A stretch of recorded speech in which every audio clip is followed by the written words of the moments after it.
Everyone, welcome to commerce lectures. I am Neha. आज करेंगे हम क्लास 12 मैक्रो इकोनॉमिक्स एंड आज का हमारा टॉपिक है बैलेंस्ड बजट क्या होता है, उसके मेरिट्स क्या हैं और उसके डीमेरिट्स क्या हैं। बैलेंस शब्द का मतलब ही समझते हो ना कि बराबरी होना किसी चीज़ की।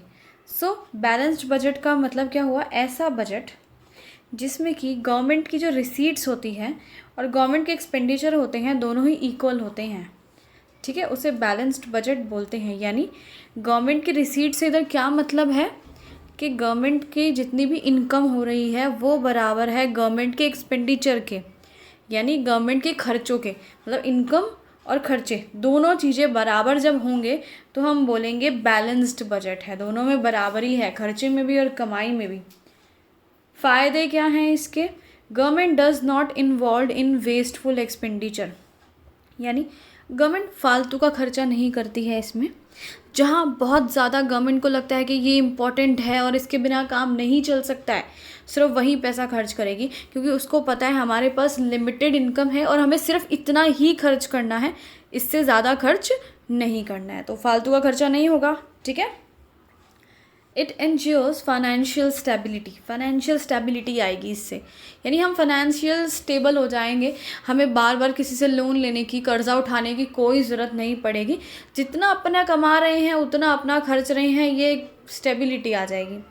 And signals physical discipline in the economy. Physical discipline का मतलब क्या होता है? फिजिकल का ही मतलब क्या होता है? जब गवर्नमेंट के ज़्यादा खर्चे हो जाते हैं तो हमें बाहर से पैसा बोरो करना पड़ता है या लोन लेना पड़ता है कहीं से, तो वो चीज़ अब नहीं रहेगी। उस चीज़ में डिसिप्लिन आ जाएगा, यानी हमें कहीं से कर्जा लेने की, पैसे बाहर से उठाने की ब्याज पे ज़रूरत ही नहीं पड़ेगी।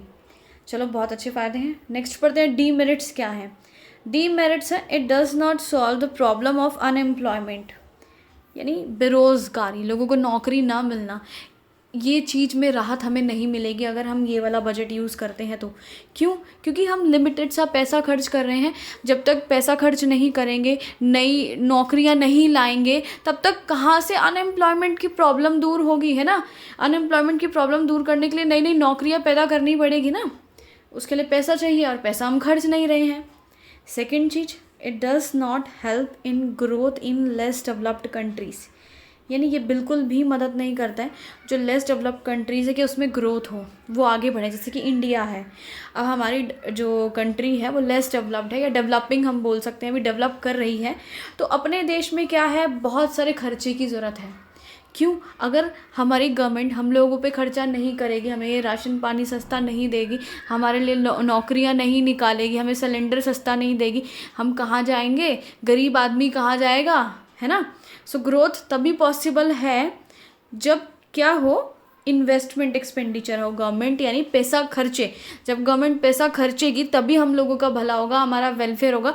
अगर गवर्नमेंट पैसा खर्च ही नहीं रही है, थोड़ा सा ही कमाई हो रही है, थोड़ा सा ही खर्च रही है, तो हम लोग ग्रो कैसे करेंगे, है ना। समझ आ गए ना दोनों पॉइंट। तो इससे वीडियो खत्म हुआ। Thanks for watching this video. Please like, share and subscribe.